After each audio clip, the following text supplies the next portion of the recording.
My name is Luna, and I've been married to Lucas for 3 years. We used to live alone when we were dating. But after we got married, we moved in with Lucas's dad because his job was nearby. Even after we got married, I kept working. But I had to quit my job because Lucas's dad needed help.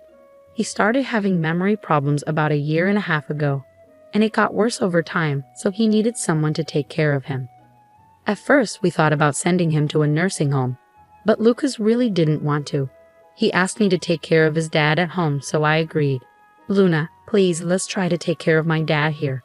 I don't want him to go to a nursing home, Lucas begged. I understood how he felt, but it was a big responsibility for me, and I wasn't sure if his dad wanted me to take care of him that much. So I asked Lucas to help me as much as he could. I had never seen Lucas beg like that before, so I thought he would support me. But taking care of his dad turned out to be harder than I thought.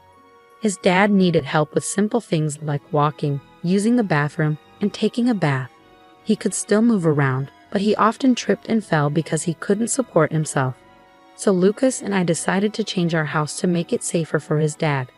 Even though we were still paying off debts, we realized that his dad's safety was more important. At first, Lucas helped a lot with taking care of his dad. But as time went on, he started saying he was too busy with work to help. And after about 1 year of taking care of his dad, he stopped helping altogether. He even started going out on his days off instead of helping me. My father-in-law's health was declining, and he needed more help with basic things like using the bathroom and taking a bath. It became too much for me to handle on my own, so I talked to my husband about it. You promised to help, didn't you? When was the last time you actually helped out? It's been months, I said to him. He needs more care than I can give him alone. I'm feeling overwhelmed, I added. I think we should seriously consider putting him in a nursing home instead of trying to take care of him at home, I suggested. We agreed to take care of him at home until the end, but at least we should consider getting professional caregivers involved. Your dad needs more help than we can give him alone, and there are people who are trained to do this. I'm not strong enough to handle everything, especially tasks like bathing, I explained. But my husband didn't agree with me. He got upset and left before we could finish talking. Lately, I've noticed he's been stressed about money. However, I couldn't keep taking care of his dad on my own. So even without my husband's approval, I started arranging for home care services. His dad was assessed as needing a high level of care. So we arranged for a caregiver to come 5 times a week for about an hour each day. We also made a plan with our long-term care insurance, so I wasn't worried about the cost. But we hit a snag on the first day of home care services. Hi, I'm Mira, your caregiver. I'm here to help you from now on, she said. Nice to meet you, Mira. I'm looking forward to working with you, I replied. While the caregiver was talking to my father-in-law, she also taught me some nursing techniques. I found her guidance really helpful and felt confident about hiring her. But when my husband came home and saw her, he got really angry. Luna, I never agreed to home care services. What's going on? He yelled at me. But I've been telling you that I can't do this all by myself anymore. I didn't do this without telling you. I'm sorry, Miss Caregiver, but please go home for today. I tried to explain, but he didn't want to listen and sent the caregiver away. Why did you arrange for home care without my permission? I'm the one who decides things around here. You're a terrible wife for not listening to me. You can handle caregiving alone. Don't waste money, especially since we still have to pay off the loan for the renovation. Why can't you see what I'm saying? I've told you many times that I can't do this all by myself, Lucas. You've stopped helping with caregiving, haven't you? That's not keeping your promise. And the renovation was necessary for safety. If your dad falls and gets hurt, taking care of him will be even harder. You might not get it because you haven't been doing any caregiving for over 1 year now. Why are you bringing this up all of a sudden? Besides, you're not working, so it's your job to take care of him, right? Who do you think is paying off the loan for that renovation? No matter how much I tried to explain, my husband didn't understand. He really believes that I should do everything by myself. After that, I only had the caregiver come when my husband was at work. Talking to her about not just caregiving, but also the issues with my husband and getting advice was really helpful. After months of the same routine, one day my husband unexpectedly offered to take care of his dad himself. You've been cooped up for over 1 year. Go treat yourself. I'll handle everything today, he said. I happily accepted his offer, I got a long overdue haircut and enjoyed some time at a coffee shop I used to frequent. But after about 4 hours, I started feeling anxious about leaving my inexperienced husband in charge, so I decided to head home early. When I got back, the house was unusually quiet. My father-in-law was peacefully asleep in his room. Assuming my husband had also worn himself out and fallen asleep, I went to check the bedroom, but he wasn't there. As I sat in the quiet house, I noticed an envelope placed on the dining table. When I opened the envelope, I found divorce papers already filled out along with a letter. The letter took me completely by surprise. Even after we divorce, please continue taking care of my dad. I'm going on a trip for a week, so please file the divorce papers. As I read those words, it hit me. His sudden offer to take care of his dad was just a way to get me out of the house so he could prepare for his trip. And the fact that he had already prepared divorce papers was a shock. What's more, he expected me to continue caring for his dad even after we split up. I couldn't comprehend his thinking at all, so I called him immediately. When I read the letter, I found the divorce papers. What's going on? Who are you going on a trip with? I'm at the airport about to board. I'm busy, and frankly, I don't care anymore. It doesn't matter who I travel with. We're getting divorced. Just make sure those papers are filed by the time I get back from my trip. That's all. With those words, my husband abruptly ended the call and hung up. Just before the line went dead, I heard a woman's voice calling out his name on the other end. It became clear that he was with someone else, the person he was traveling with. We'd only been married again for 3 years, and now I was facing the possibility that he was having an affair. As I thought about how he might have been cheating on me while I was busy taking care of his dad, tears of regret filled my eyes. Luna, my father-in-law's voice called out to me as I left. He had been struggling to remember my name lately, but today he said it clearly. Worried about how well my husband had taken care of him while I was away, I hurried to see him. Father, are you feeling all right? Did everything go smoothly while I was out? I asked, concerned for his well-being. Luna, is the caregiver coming today? My father-in-law seemed surprisingly lucid and able to hold a conversation. No, she won't be here until tomorrow morning, I replied. Ah, I see. Could you bring me some paper and a pen? He requested. My father-in-law, who usually struggled with writing due to his condition, seemed different today, more refined. I remembered reading that writing could help with dementia symptoms, so I agreed and fetched him some paper and a pen. He began writing something, but I couldn't see what it was. After he finished, he placed the paper in an envelope and handed it to me. Give this to the caregiver when she comes tomorrow, he said before drifting back to sleep. Was this some sort of dementia exercise with Mila?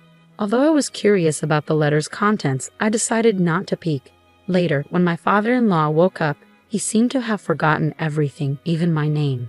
It left me wondering what had happened. That night, after he had gone to bed, I found myself pondering over the letter and divorce papers again. Reflecting on my husband's recent actions, I began to realize there might have been signs of something suspicious. I had been so focused on caregiving that I hadn't paid attention to him. If he was indeed cheating, part of me wanted to divorce him immediately and leave. But I couldn't abandon my father-in-law. Besides, without a job while taking care of him, I worried about supporting myself after a divorce.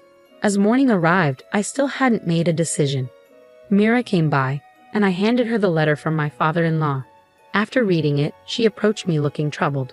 And then, the caregiver. I'm here to support you, Luna. We've built a friendship, and moments like these are more common than you might think. I'm here for you, Mira reassured me with a kind smile. The letter is about me getting a divorce? I asked, feeling confused. Yes, it seems Mr. Henry noticed something wasn't right and asked me to step in. He wrote in the letter about his wishes regarding his estate. There's more to it, but we can discuss that later. Since your husband will be back soon, let's act quickly, Mira suggested.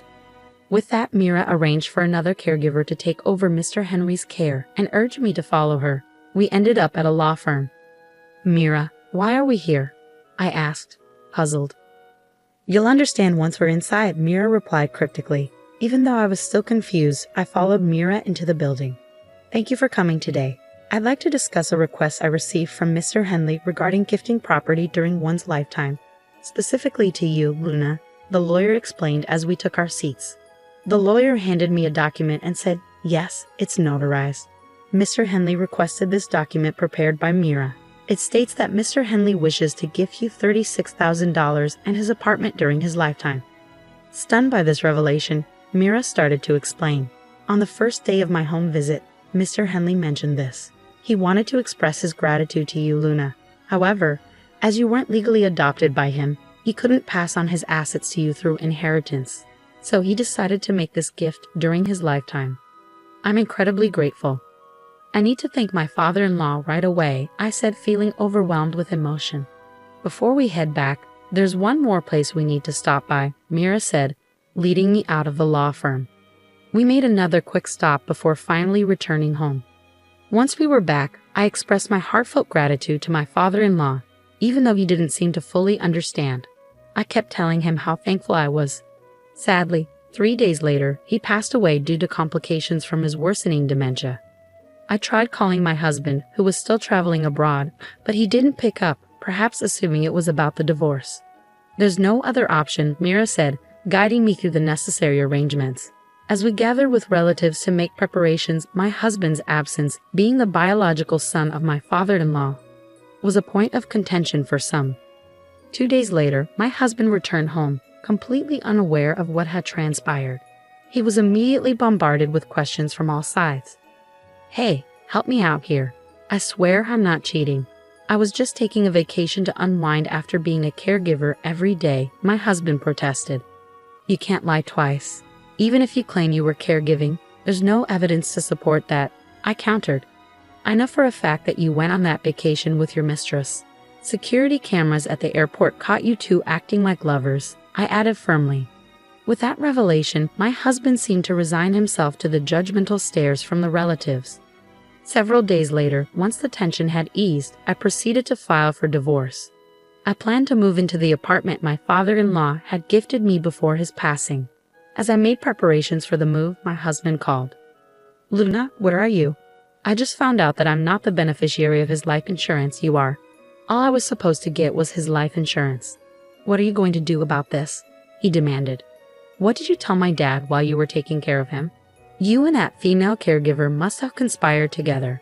You two planned this, he accused angrily. It was your father's wish, Mira, and I only followed his instructions, I explained calmly. Well, we're divorced now, and you and your mistress will be hearing from my lawyer soon. Make sure to pay up for the compensation, I added firmly. What do you mean we're divorced? Besides, since you got my dad's life insurance, you can consider it as your consolation money, right? So I don't owe you anything, my husband retorted arrogantly. It seemed he had forgotten that he had left me the divorce papers to file before he left for his trip. I was surprised by his callous attitude. The divorce papers were left by you with a letter asking me to submit them, weren't they? And the life insurance is a precious inheritance from your father, not something I received from you. So you should cover the compensation, I insisted firmly.